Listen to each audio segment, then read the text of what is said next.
बिस्मिल्लाहिर्रहमानिर्रहीम। किसी भाई ने, कुछ प्रीमियम वाले भाई हैं हमारे, कुछ दिन पहले उन्होंने क्वेश्चन किया था कि मैंने कुछ पैसे म्यूचुअल फंड में इन्वेस्ट किए हुए हैं और उसके बाद वो स्टॉक मार्केट में भी काम करते हैं। तो आया कि म्यूचुअल फंड बेहतर है, उसमें इन्वेस्टमेंट की जाए या फिर स्टॉक मार्केट में इन्वेस्टमेंट की जाए। असल में हमारा जो बेसिक आज की वीडियो का मकसद है वो डिफरेंस देखना है ट्रेडिंग में, और चाहे वो स्विंग ट्रेड कह लें, चाहे उसको आप इंट्राडे ट्रेडिंग कह लें, या उसके अगेंस्ट उसके वर्सेस में जो म्यूचुअल फंड है इसमें सबसे ज्यादा प्रॉफिट किस चीज में है। तो बेसिक म्यूचुअल फंड चीज क्या है, इसको देसी, जो कि हमारा देसी ट्रेडर भी है, देसी हिसाब से समझ लें। आप ऐसे समझ लें कि एक दफ्तर में, किसी कंपनी में, दफ्तर ही कह लें, किसी दफ्तर में 4-5 बंदे बैठे हुए हैं। वो आपको बोलते हैं कि आप अपना पैसा हमें दें, हम उस पैसे में से काम करेंगे, उस पैसे को इन्वेस्ट करेंगे किसी भी काम में, उसमें से जो प्रॉफिट होगा हम उसमें से आपको रिटर्न देंगे कुछ अमाउंट। या इसको आप ऐसे भी कह सकते हैं, इसकी सेम इसकी जो दूसरी टर्म है या दूसरा आप कह सकते हैं कि जिससे मिलता जुलता है, वो ये है कि या आप बैंक में किसी में अकाउंट खुलवाते हैं। एक आप करंट अकाउंट है और एक आपका सेविंग अकाउंट है। सेविंग अकाउंट में आप कुछ पैसे फिक्स करते हैं 5 साल के लिए, 10 साल के लिए किसी बैंक के पास पैसे रखवाते हैं। वो आपको उसमें से एक अमाउंट जो है वो रिटर्न में देता है। आपको इससे कोई लेना देना नहीं है कि बैंक उस पैसे से क्या करता है, चाहे वो गवर्नमेंट को उसमें से लोन देता है या उस पैसे में से कोई भी काम करता है, उस पैसे को इन्वेस्ट करके आपका उसके साथ लेना देना नहीं है, बल्कि वो आपको कुछ अमाउंट जो है वो रिटर्न करता है। यही सेम सिचुएशन म्यूचुअल फंड की है। आप म्यूचुअल फंड को पैसे देते हैं। म्यूचुअल फंड अब तमाम ही जो बैंक्स हैं, मीजान बैंक है, जेएस इन्वेस्टमेंट वाले हैं, बाकी जो बैंक्स हैं बहुत सारे, उन सब का तकरीबन जो है वो म्यूचुअल फंड में भी वो काम करते हैं अलग से। हर एक अपना म्यूचुअल फंड है। अब आपने पैसे दे दिए म्यूचुअल फंड को, म्यूचुअल फंड उसमें से पैसा कुछ लगाता है स्टॉक मार्केट में, कुछ पैसा वो अपने लगाता है शॉर्ट टर्म डेट मार्केट में, जो आप देखते हैं डेली बेसिस पे हम वो शेयर करते हैं फीपीलीपी। उसमें एंड पे आप देखते हैं कि डेट मार्केट में जो काम होता है, म्यूचुअल फंड और बैंक्स उसमें कुछ लेन देन करते हैं, कुछ सेल करते हैं या बाय करते हैं। अब उसमें आगे डेट मार्केट में, और साथ में जो आपके टी बिल्स हैं और स्कूक बॉन्ड है, इनका नाम भी आपने सुना होगा कि जो स्टेट बैंक ऑफ पाकिस्तान या गवर्नमेंट ऑफ पाकिस्तान जो है वो पैसा लेने के लिए, कुछ अमाउंट रेज करने के लिए, पैसे को इकट्ठा करने के लिए, ये जो कुछ देर बाद बॉन्ड्स जारी करते रहते हैं कि ये बॉन्ड ले लें, इस पे हम आपको इतना रिटर्न देंगे। स्कूक बॉन्ड कह लें, उसमें टी बिल्स हैं, उसके बाद बाकी चीजें हैं। तो उसके बाद फिर जो म्यूचुअल फंड है उसकी स्वाबदीद है कि वो आपके पैसे को स्टॉक मार्केट में इन्वेस्ट करता है या उसको कहीं पे उसके बॉन्ड खरीदता है या जो भी करता है। उसमें वो ये करता है कि जो भी उससे रेस करेगा, जो भी उससे जनरेट करेगा प्रॉफिट, उस प्रॉफिट में से आपको कुछ हिस्सा देगा। म्यूचुअल फंड की भी अपनी फीस है जिसको वो एक्सपेंस रेशो कहते हैं, कि जो भी वो अपने बंदे बिठाते हैं, वो काम करते हैं, जो रिस्क लेते हैं, आपकी पैसे को इन्वेस्ट करते हैं स्टॉक मार्केट में या बाकी जगहों में, उसके आगे जो उन्होंने बंदे रखे होते हैं जो काम करते हैं, जो वो चीजें यूज करते हैं, उस पर कुछ एक्सपेंसेस आते हैं, उनके खर्चे आते हैं। उसको लेके जो आप इन्वेस्टमेंट करते हैं म्यूचुअल फंड के पास, उसमें से कुछ फीस भी वो अपनी चार्ज करता है। उसको आप फीस कह लें या एक्सपेंसेस रेशो कह लें, एक्सपेंस रेशो कह लें, वो एक ही बात है। वो तकरीबन 5.5, 4.5, 3.5, 4.5% के आगे पीछे जो है वो एक्सपेंस रेशो जो है म्यूचुअल फंड वो आपसे जो है वो लेते हैं। तो 1 करोड़ रुपए अगर आप म्यूचुअल फंड में इन्वेस्ट करते हैं और वो आगे स्टॉक मार्केट में इक्विटीज में करते हैं इन्वेस्ट उसको, तो उस पे आपको रिटर्न तकरीबन 10% मिलता है। उसमें से आपकी वो जो फीस है वो अलग से लेंगे वो, यानी कि जो भी एक्सपेंस रेशियो है वो अलग से डिडक्ट होगी। उसके बाद फिक्स इनकम जो है वो 5 से 8% तक जो है आपको रिटर्न देती है, यानी कि 1 करोड़ रुपए पे 5 से 8 लाख रुपया।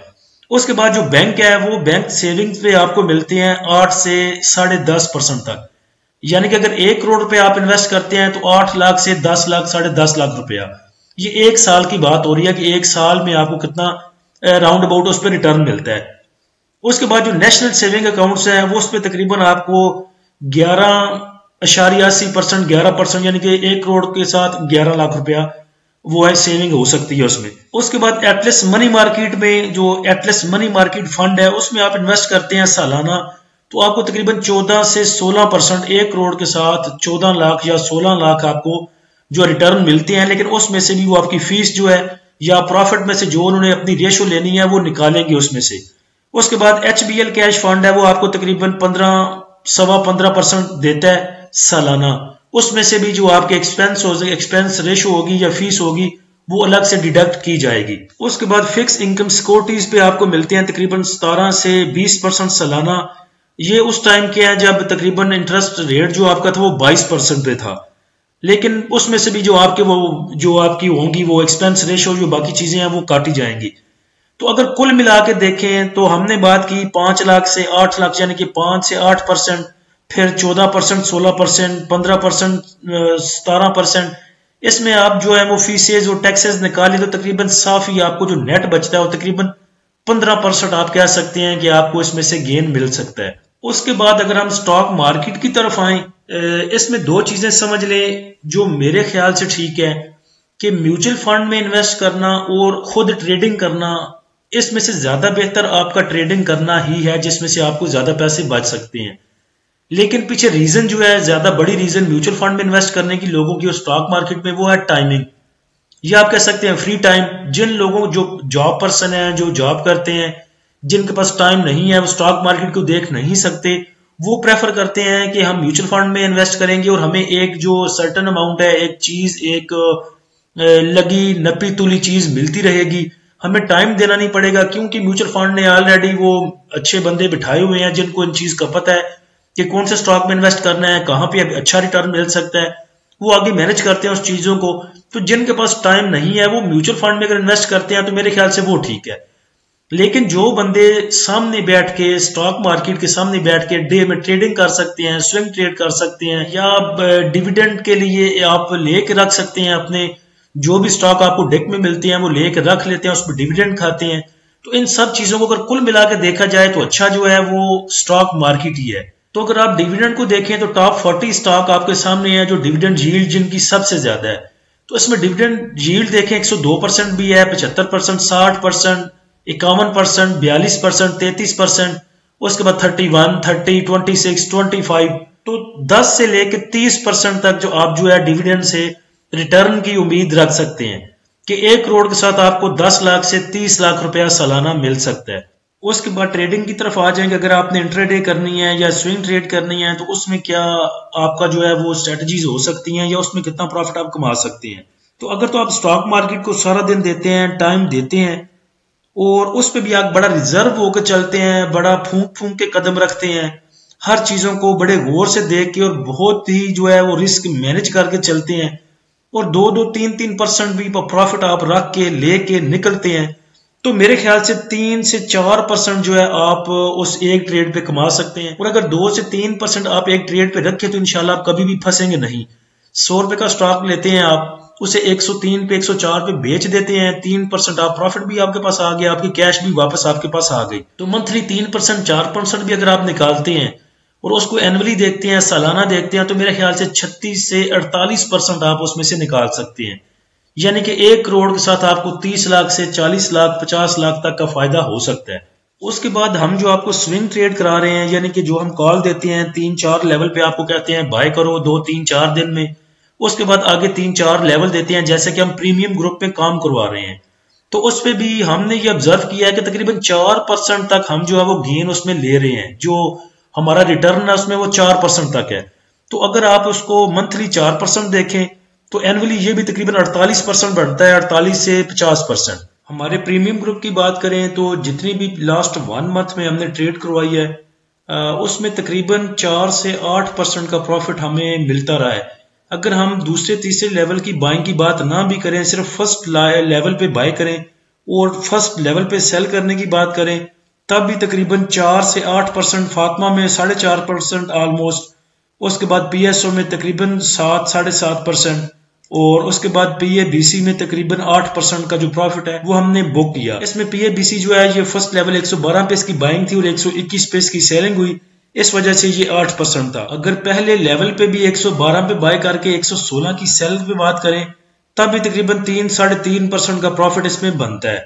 तो स्विंग ट्रेड में भी जो हम प्रीमियम ग्रुप में काम करते हैं उधर भी तकरीबन 4 से 4.5 एवरेज अगर देखें तमाम स्टॉक को इकट्ठा करके तो तकरीबन 4 से 6% का प्रॉफिट हमें मिलता है, जो कि तकरीबन सालाना 70%, 72% बनता है। प्रीमियम ग्रुप को ज्वाइन करने के लिए आप नीचे दिए गए व्हाट्सएप नंबर पर रब्ता कर सकते हैं। लास्ट में उस ट्रेड की बात कर लेते हैं जिस पे अक्सर मैं अपनी वीडियोस में जोर देता रहा हूं चाहे वो प्रीमियम ग्रुप बनाने से पहले था, चाहे वो प्रीमियम ग्रुप बनाने से बाद में था। तो एक चीज पे बहुत मैं जोर देता रहा हूं, चाहे आप इसको अब पोजीशन ट्रेडिंग कह लें, चाहे आप इसको स्विंग कह लें, चाहे आपको इसको मौके पे छक्का कह लें, मौके पे चौका कह लें, या कुछ भी इसको नाम दे सकते हैं। बहुत दफा मैंने आपको बोला है कि आप सुकून के साथ भी अपनी टोटल कैश एक साइड पे रख के भी आराम से मगरमच्छ वाली या वो बगले वाली कह लें या किसी और जानवर की कह लें जो भी शिकार करते हैं, बड़े सुकून से पानी में बैठे रहते हैं, हिलते जुलते भी नहीं, और एक टाइम का वेट करते हैं जब शिकार उनको नजर आता है कि अब शिकार हमारे बस में है, एक ही हम झपटा मारेंगे और इसको पकड़ लेंगे, फिर वो हरकत करते हैं। तो ये जो ट्रेड है ये भी आप ले सकते हैं। इसकी मिसाल के लिए मैंने साजगर को ओपन किया है, इस पे आप पीएसओ भी देख सकते हैं, इस पे आप ओजीडीसी भी देख सकते हैं, कोई चार्ट भी खोल के देख लें, तकरीबन 1 ईयर पुराना। तो साजगर हमारा तकरीबन 1 साल पुराना जो 1 अप्रैल 24 को ये मूव कर रहा था, इसकी उस टाइम प्राइस मूव कर रही थी तकरीबन 400 रुपए पे, और 400 रुपए का अगर आपने इसको 1 शेयर जब मूव कर रहा था तब आपने 1 करोड़ का इसको पकड़ा होता तो उसके 25,000 शेयर आपको मिलने थे। वही जब थोड़ी देर आप उसका वेट करते, 2 माह 4 माह वेट किया जा सकता था, उसके बाद यही स्टॉक गया 1200 रुपए पे, तो 25,000 स्टॉक आपने लिए 400 के हिसाब से 1200 पे जाके सेल किए, तो 1 करोड़ का 3 करोड़ रुपए आपका बना इसका। यहां पे आपकी एक ट्रेड पूरी हुई। उसके बाद जब ये दोबारा नीचे डिप पे गया था तकरीबन 950 पे, 940 रुपए पे, तब 3 करोड़ का, उसी 3 करोड़ का आपने दोबारा इसको बाय करना था 950 के हिसाब से, तकरीबन इसके 31,000 शेयर आपको मिलने थे। दोबारा इसको दूसरी ट्रेड इसकी पूरी हो सकती थी 1200 पे दोबारा इसको सेल किया जा सकता था, तो 3,78,94,736 रुपए आपको मिलने थे। वही 3 करोड़ में दोबारा आपने इन्वेस्ट किए होते 950 पे, दोबारा इसकी जाके बाइंग की होती और फिर इसको सेल किया होता जाके 1200 पे, 1250 कह लें, 1230 कह लें, तो तकरीबन 4,78,67,000 और 36 रुपए आपके बनने थे। इसमें से अगर आप 1-2 ट्रेड मिस भी कर लें, चले इतनी परफेक्ट आपके बाय या ट्रेड नहीं होते, इसमें से एक ट्रेड स्किप भी कर दें, फिर भी तकरीबन 3 से पौने 4 करोड़ रुपया आप इससे बना सकते थे। और ये कोई दीवाने का ख्वाब नहीं है, पहले भी बहुत दफा आपको एग्जांपल दे चुका हूं। पीएसओ को देख लें, साल पहले कहां मूव किया करता था, 130 पे, 118, 130 पे मूव कर रहा था, 160 पे, 150 पे बहुत देर खड़ा रहा, और आप देखें तो 400, 450 पे, 450 पे खड़ा है। तो ये नहीं है कि मैंने साजगर का चार्ट ओपन इसलिए किया कि बस साजगर ने ऐसी छलांगे लगाई, इसने बड़ा ऊपर कैपिटल गेन दिया इसलिए मैंने इसका चार्ट खोला। आप कोई भी स्टॉक खोल के देख लें जिसके फंडामेंटल स्ट्रांग है, जो अच्छी मूव देता है, तो वही एक सेम पैटर्न आपको नजर आएगा। तो इसमें से अगर आप पहली ट्रेड लेके 1 करोड़ से 3 करोड़ बना के अपना जो 1 करोड़ था इन्वेस्ट किया था वो निकाल ही लेते, उसके बाद टोटल आपकी जो प्रॉफिट थी उस पर आपकी ट्रेड होनी थी 2 करोड़ से, तो उससे भी अच्छा गेन आप कमा सकते थे। तो इसमें अगर देखें, पोजीशन इसको कह लें, ट्रेडिंग कह लें, या इसको जो भी नाम दे लें, अगर सब्र के साथ 1 साल में आप 3, 4 या 1 मंथ में 1 ट्रेड कर लें, 1 साल की आप 12 ट्रेड भी करते हैं, तो मेरे ख्याल से 300-400 गुना आप इसमें से प्रॉफिट गेन कर सकते हैं। तो अगर आपके पास टाइम है, आप स्टॉक मार्केट को टाइम दे सकते हैं, तो मेरे ख्याल से म्यूचुअल फंड से ज्यादा बेहतर है कि आप खुद ट्रेडिंग करें, चाहे डे ट्रेड कर लें, इंट्राडे करें, स्विंग ट्रेड करें, ऑप्शन ट्रेड करें, कोई भी करें, लेकिन अगर ट्रेडिंग करते हैं तो म्यूचुअल फंड से ज्यादा आपको पैसे बच सकते हैं। और अगर आपके पास टाइम नहीं है, आप टाइम नहीं दे सकते, तो फिर आप म्यूचुअल फंड में इन्वेस्ट कर सकते हैं। अल्लाह हम सबका हामी नासिर हो। इजाजत दीजिए, अल्लाह हाफिज।